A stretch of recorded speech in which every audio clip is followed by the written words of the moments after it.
Mais il est pas bon, Abi, franchement.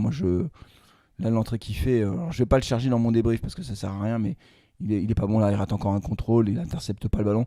Il cherche le ballon, il le trouve pas et quand il a le ballon à les pieds, il ne fait jamais un bon contrôle, il fait jamais un bon choix. Je sais pas, il a pas le niveau, ça c'est sûr, ça c'est sûr.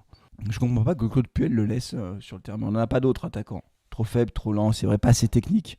Et peut-être encore une occasion éventuellement d'ici la fin du match, 88e minute de jeu pour les Stéphanois. Essayez d'égaliser les gars, allez. Un coup franc qui va être tiré par Adil Aouchiche, loin, loin devant. Ne vous mettez pas en position de hors-jeu, s'il vous plaît, les gars. Ne faites pas cette erreur. Allez, Adil Aouchiche qui lance ce long ballon dans la surface. La tête de Moukoudi dans la surface toujours. Si c'est maintenant Moukoudi, vas-y mon petit Moukoudi. Allez, rentrez monsieur l'arbitre. Ah, c'est Charlaby qui égalise. C'est Charlaby qui égalise. Il est trop fort, Charlaby. Je l'ai toujours dit. C'est un grand joueur, c'est un grand attaquant. Je suis d'une mauvaise foi absolue. Je dis tout et son contraire en l'espace de 30 secondes. Charlaby qui égalise. Yes, yes, yes. Qu'est-ce que vous voulez que je vous dise? Qu'est-ce que vous voulez que je vous dise? Je taille Charlaby pendant 10 minutes en direct pendant que je commentais le match. Il en a pris plein la figure, le pauvre. Et à la 90e minute, il égalise. Voilà. Et là, évidemment, qu'est-ce que je fais? J'hurle. Et donc, je me pète les cordes vocales. Ce matin, j'ai plus de voix. Et donc, je vais faire un débrief plus rapide que prévu parce que franchement, j'étais même pas sûr de pouvoir le faire tellement j'ai eu mal à la gorge cette nuit. Et en plus, je pense que pour vous, c'est pas très agréable. Salut à tous, vous êtes bien sur Carton Rouge TV, la chaîne des supporters de la SS. Les Stéphanois qui ont arraché en toute fin de match le match nul face à Reims, un match qui était mal embringué, un match qui ne laissera pas un souvenir impérissable, à la fois dans le jeu, mais aussi sur le résultat, même si les Verts restent invaincus, et chaque point est bon à prendre parce que c'est un point de moins à aller conquérir en vue du maintien. Mais c'est vrai que ce match a été un petit peu laborieux. Je vous propose de refaire tout de suite le débrief de ce match. Dans la deuxième partie de la vidéo, on parlera de Charlaby, bien sûr, puisque Charlaby, il a marqué. Charlaby, je l'ai critiqué. Je ne suis pas le seul d'ailleurs à l'avoir critiqué. Mais que vaut Charlaby? On se posera la question dans la deuxième partie de Carton Rouge. Et là, on s'arrêtera à la deuxième partie parce que je n'aurai plus de voix.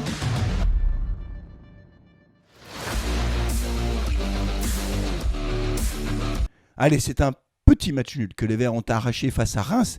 Les Stéphanois qui étaient mal embringués d'ailleurs, puisqu'ils ont été menés au score en deuxième mi-temps. Alors avant ça, avant l'ouverture du score par Touré à la 72e minute, je reviendrai sur ce but dans quelques instants. C'est vrai qu'on a assisté à une première mi-temps assez terne au fond, avec une action moi, qui m'a marqué, c'est celle de Modeste. Alors j'ai pas regardé la première mi-temps en direct parce que je ne pouvais pas, je l'ai regardé en replay. Mais franchement, quand il part seul face au but, il est lancé par Mathieu Debuchy. Il a 1 mètre d'avance sur son défenseur et à la fin, le défenseur l'a rattrapé. Pour moi, Modeste a été décevant encore dans ce match. Pour l'instant, c'est une grosse déception. Je pense qu'il a plus de jambes, comme l'avait dit Thomas. Il a les 4 pneus crevés. Voilà, il n'arrive pas à faire la différence. Alors on sent qu'il a de beaux restes, hein, notamment quand il est dos au but. On sent qu'il est capable de faire des gestes techniques de qualité. Mais physiquement, je ne suis pas sûr qu'aujourd'hui ce soit l'attaquant dont nous avons besoin. En tout cas, jusqu'à présent, il n'a pas fait ses preuves et il n'a pas toujours trouvé le chemin défilé. Donc c'est une vraie interrogation par rapport au recrutement. Hein. On a beaucoup parlé de Cissé qui lui rassure match après match. Pour Modeste, évidemment, le bilan est beaucoup plus mitigé. Les Verts repartent au vestiaire avec ce score de 0-0 à la mi-temps, une première mi-temps qui n'aura pas été extraordinaire, mais c'était rien à côté de la deuxième mi-temps qui allait être elle aussi très terne jusqu'à ce qu'à la 72e minute, l'équipe de Reims trouve l'ouverture par l'intermédiaire de Touré sur un superbe but. Franchement, le but est magnifique, un corner extraordinairement bien tiré par Doumbia au premier poteau. C'est Charlaby qui est au marquage de Touré et Charlaby lâche le marquage de Touré et Touré fait une super tête décroisée au premier poteau. Elle va au fond des filets. Franchement, il est parfait ce but. Voilà, il est parfait. Je pense qu'il y a une petite erreur de marquage de Charlaby, mais des buts comme ça, ils sont très beaux, je trouve. C'est pas très spectaculaire. Vous voyez, c'est pas un ciseau retourné, mais ils sont parfaits du début à la fin. C'est hyper propre. Toujours est-il que Reims mène à Saint-Etienne 1-0, il reste 18 minutes de jeu dans le temps réglementaire et là honnêtement, comme toujours, j'avais du mal à croire à un retour possible des Verts, surtout que les Verts n'avaient pas montré grand chose en deuxième mi-temps. A noter quand même que Claude Puel avait changé le dispositif tactique à la mi-temps, c'est-à-dire qu'il avait démarré le match plutôt avec un 4-3-3, hein, avec notamment Modeste, Cazerie et Bouranga devant, et j'ai le sentiment qu'en deuxième mi-temps, il a fait 2 changements à la mi-temps, ce qui est très rare. Il a voulu densifier un petit peu le milieu de terrain, j'ai l'impression, avec l'entrée d'Adil Aouchiche et de Arnaud Nordin. Et donc du coup on avait une équipe qui avait un style de jeu un petit peu différent, mais ça n'a pas permis aux Verts de se créer beaucoup d'occasions non plus. Donc jusqu'à cette 72e minute, et là les Verts, ils sont mis à courir après le score. Entre-temps, Charlaby est rentré à la place de Modeste, poste pour poste, et les Verts ont poussé, ils se sont créés une petite occasion avant d'égaliser en toute fin de match. En toute fin de match, c'est une action finalement qui est au départ un ballon qui traîne dans la surface de réparation, repris par Moukoudi. Moukoudi qui frappe fort vers le but, mais c'est Munetsi qui repousse ce ballon de la tête, et là c'est Charlaby, tel un renard des surfaces, qui reprend ce ballon du plat du pied et qui le met au fond sans trembler. Un beau but de Charlaby, franchement, il est bien placé, c'est pas un but de raccro, plat du pied, il le met au fond sans trembler, assez sûr de lui, et il nous permet donc d'arracher ce match nul en toute fin de match, et les Verts auraient dû même remporter ce match. Juste après, c'était un scénario absolument complètement dingue, puisque toujours un ballon qui flotte un peu dans la surface de réparation, Mathieu Debuchy qui tente un retourné, ça revient sur la tête de Bouanga qui reprend le ballon de la tête, un défenseur de Reims lui remet le ballon dans les pieds, et là il est à 1 mètre des buts, il reprend super fort, il tape comme un sourd, et le ballon s'envole dans les nuages au lieu d'aller au fond des filets. C'était la balle du 2-1, c'était la balle de la victoire. La feuille de match, alors il y en a beaucoup qui étaient agacés en direct, j'ai vu les commentaires qui sont sortis sur les réseaux sociaux et en direct aussi en disant que Denis Bouanga avait mangé la feuille de match. Objectivement, c'est vrai qu'on aurait pu gagner ce match à l'arraché à la dernière seconde. Après, franchement, quand on regarde la physionomie du match, je trouve que déjà d'avoir arraché le match nul en toute fin de match, on s'en sort pas si mal. Au final, les Verts, ils continuent à rester sur cette série de 5 matchs sans défaite. Ça fait maintenant 11 points sur 15 possibles sur ces 5 derniers matchs. C'est pas si mal que ça au fond. Ça nous permet d'atteindre maintenant les 30 points. On se rapproche progressivement de ce seuil fatidique. À mon avis, des 40 points nécessaires pour se maintenir. Claude Puel, lui, en conférence de presse, a expliqué que c'était plutôt 43 points qu'il fallait avoir. Moi, je pense qu'à 40 points, on est quasiment sauvé. Donc, il nous manque encore 10 points qu'il faudra aller chercher. Il faudra continuer à se battre jusqu'au bout. Le championnat sera difficile. Encore une fois, on le sait, on n'a pas une équipe pour jouer le haut de tableau. On avait plutôt une équipe pour jouer entre la 8e et la 15e place ou la 12e place. On va dire ça comme ça. Mais pour l'instant, on n'y est pas encore sur cette 12e place. Il y a encore du chemin à faire avant d'assurer le maintien. Ce que je retiens quand même, c'est que Charlaby a de nouveau trouvé le chemin défilé.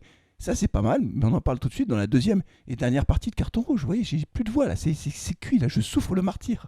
Allez, deuxième partie de carton rouge.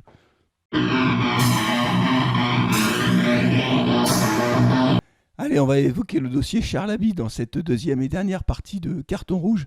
J'ai une voix qui doit être horrible, je ne sais pas ce que ça va donner quand je vais m'écouter, mais je pense que c'est assez horrible. C'est pas le sujet, Charlaby. Pour moi, Charlaby, c'est un joueur, j'ai du mal encore à croire que c'est un futur grand attaquant de Ligue 1. Je vous dis franchement les choses. Voilà, j'ai l'impression que c'est plutôt un joueur de Ligue 2 qui aurait sa place peut-être en Ligue 2, qui serait peut-être un bon buteur de Ligue 2, mais au plus haut niveau, je reste dubitatif. Il a du mal, je trouve physiquement, et techniquement aussi, à jouer juste, c'est-à-dire qu'il rate beaucoup de contrôles. Dans les anticipations, il n'est pas toujours dans les bons coups. Et pourtant, pourquoi j'évoque le dossier Charlaby ? Parce qu'il a marqué 3 buts. Et les 3 buts, il les a marqués en l'espace d'un mois. Souvenez-vous, le premier but, les 3 buts, c'est face à Reims, face à Nice, et donc face à Rennes. Donc il a marqué tous ses buts en 2021. Alors ça commence à compter parce qu'à chaque fois il a marqué des buts en étant remplaçant, donc il n'a pas beaucoup de temps de jeu, et malgré ça, il a trouvé le chemin défilé à 3 reprises. Alors attention, c'est pas non plus extraordinaire, mais quand même, je note que ça va un peu mieux pour Charlaby depuis un mois et demi. Il commence à être décisif. Quand on arrache la victoire à Nice, c'est grâce à lui. Alors le but face à Reims, il nous a pas servi à grand chose parce qu'on a perdu 3-1, mais la victoire face à Nice, c'est quand même lui qui met le ballon au fond, et là il arrache le point du match nul en étant hyper opportuniste, en étant au bon endroit. Donc c'est mieux quand même, c'est quand même mieux, même si encore une fois, je reste assez dubitatif sur le vrai potentiel de Charlaby. Mais là du coup, j'ai besoin que vous me disiez ce que vous en pensez. Est-ce que Charlaby, c'est le futur attaquant de l'AS Saint-Etienne ou pas ? Est-ce que vous considérez qu'il a sa place dans le groupe stéphanois ? Est-ce qu'il devrait être prêté par le club pour aller s'aguerrir dans un autre club, et notamment de Ligue 2 ? Charlaby a 20 ans, donc il est encore jeune, même si je fais toujours la comparaison. Il y a beaucoup de grands attaquants qui, à 20 ans, sont déjà des titulaires indiscutables dans leur club. Ce n'est pas le cas de Charlaby. Je note quand même que Claude Puel est très protecteur avec Charlaby. À chaque fois en conférence de presse, il a des mots plutôt gentils à son égard. À la fin du match face à Rennes, il a expliqué que le but qu'a mis Charlaby face à Rennes, il y a quelques mois encore, il l'aurait raté. Il n'aurait pas eu la lucidité et le calme nécessaire pour propulser le ballon au fond du filet. C'est-à-dire que Claude Puel considère qu'aujourd'hui Charlaby progresse dans le jeu, il progresse à l'entraînement, et qu'il est sur le bon chemin en quelque sorte. Ils ont hésité à le prêter au mercato. Finalement, je crois que lui, il a souhaité rester aussi. On verra ce que ça donne d'ici la fin de la saison, mais s'il continue comme ça, peut-être qu'il marquera encore 2 ou 3 buts d'ici la fin de saison. Et ma foi, si on a un attaquant qui finit avec 6 buts au compteur, en ayant peu joué, en ayant été assez peu souvent titulaire, ça commencera à vouloir dire quelque chose et peut-être que l'année prochaine, Charlaby prendra une autre ampleur avec l'expérience, en gagnant en maturité et en expérience. Je ne sais pas, peut-être qu'on verra ça. Encore une fois, aujourd'hui, je reste quand même très dubitatif sur le potentiel de Charlaby. Comme beaucoup d'autres jeunes joueurs d'ailleurs, ce n'est pas le sujet d'aujourd'hui, mais il y a d'autres joueurs sur lesquels je suis plus dubitatif. On en parlera certainement une prochaine fois lors d'un prochain carton rouge. C'est tout pour aujourd'hui, je suis vraiment désolé, je m'excuse de ne pas pouvoir faire mieux et plus long parce que, encore une fois, je n'ai plus de voix et c'est très difficile. Voilà, merci beaucoup d'avoir suivi cette vidéo. Je vous dis à très bientôt pour le prochain live, l'avant-match également. D'ici là, prenez soin de vous, prenez soin de vos proches et allez les Verts. Ciao.